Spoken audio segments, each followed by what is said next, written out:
I guess want to talk about not only the awards you received, but how you felt about them kind of at the time you received them, and then also if you still have those same kind of conflicted feelings now, or if you look at them differently. Yeah, no, that's a good question. Yeah, I did not initially understand or like that I was receiving the awards that I did. I was young, 18, 19, 18 years old. I'm being told by my commanding officer that I'm being put in for, these awards. And I just didn't understand it initially because I wasn't the only one on that mountain that day.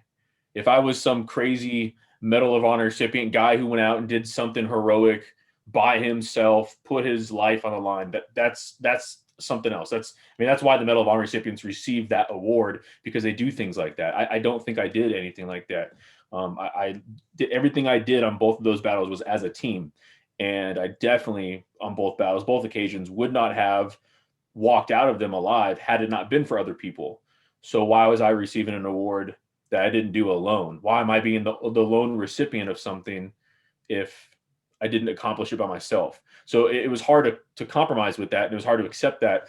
And of course, when there come awards of that magnitude, there's scrutiny. There's telephone games, there's rumor mill, there's drama and talk. Naturally, humans want to do it. And I hated being the center of attention. I hated feeling so vulnerable and having my information and having some of the worst days I've ever experienced be put on a platter for everyone to talk about. It was hard. It was hard for me to swallow.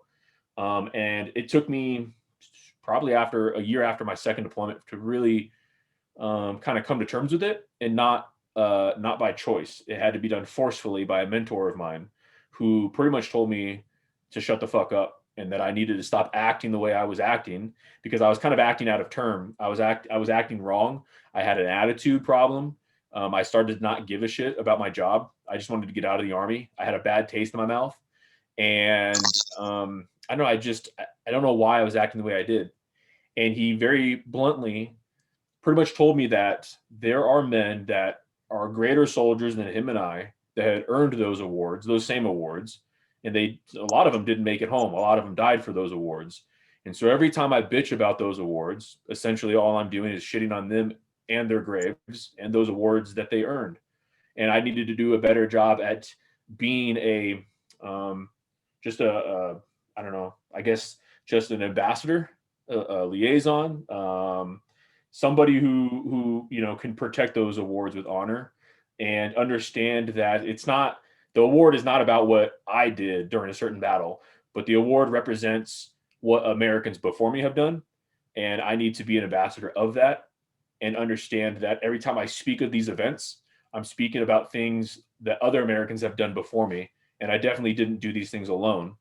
So when I tell these stories, I tell them of leadership, and I tell them that this is what I saw, this is what I did, but understand there were a lot of other things going on around me that I would not have been able to accomplish without their help.